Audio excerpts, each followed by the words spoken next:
yesterday.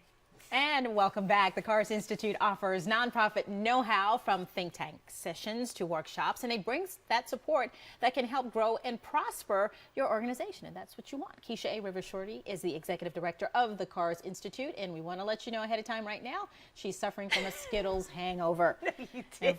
Yeah, well, I had to do that. No, but it's a good thing. She loves Skittles. It's okay. It's okay. But you were up working late last night and getting some work done and helping these nonprofits, you know, kind of be led in that right direction. Exactly. All right. And so this morning, we want to talk about creating effective email newsletters and how important that is. 5 tips that people should keep in mind. And I find that the first one, and this one is sort of like my pet peeve. Don't add me to something without asking me if I want to be added to it. You have to get permission.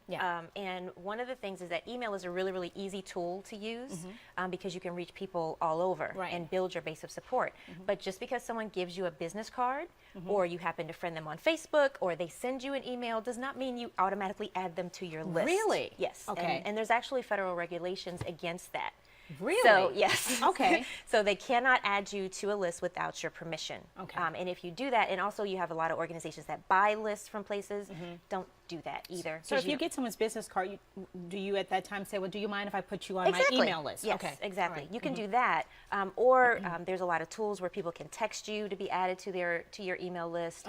They have QR codes, you know, a whole lot of different things where you can get their permission. All right, step 2. We want people to be interesting because I don't want to look at it, peruse over that, and you know, nothing catches my eye. So part of the thing is you don't have to send a long email newsletter every time. Something short and sweet, add some pictures, maybe a short video, but break up your news into smaller segments. Okay. So that way it'll make it easier to peruse. Keep in mind, most people are looking at your email newsletter on their cell phones. That's right. So they don't want a whole lot of text and everything clogging it up.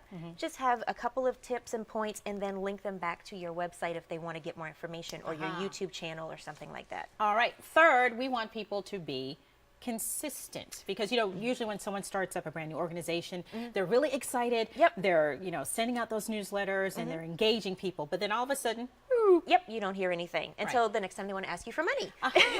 And that is not the way to go because what you want to make sure that you do is you are consistent. If you're going to send it out once a month on a Thursday, send it out once a month on a Thursday. That way they're expecting it.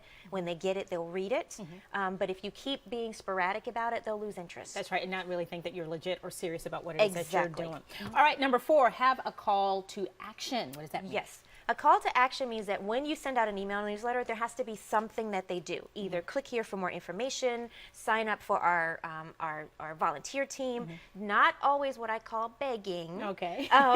But you want them to actually do something to engage with the newsletter, so that way you'll know that they're receiving it and that they're reading it. Okay. And you also, lastly, suggest using an email management tool system. Yes. One of the things that we are lucky to do is I've recently been designated as an authorized local representative or local expert for Constant Contact, which means I have been trained exclusively in the art of email management and everything.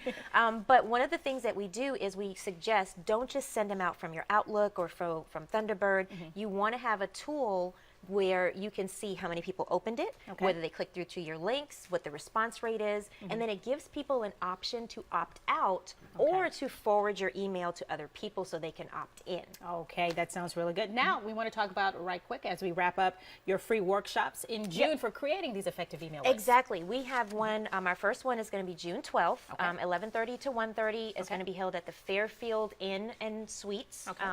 Which is right near the airport. And so it's a free workshop, but you do need to register in advance so that we know how many people are coming. We have limited space. And they can go to your website right there. Exactly. And then we also have think tank sessions and collaborative sessions so that people can kind of put their heads together. Okay, and they can find all of that information right there on your website. So go to sleep and get over that Skittles hangover. I know how it can be hard. Thank you, lady. Thanks. All right, don't go away. La Fontana is back in our Lowcountry Live kitchen right now. Viva Italia!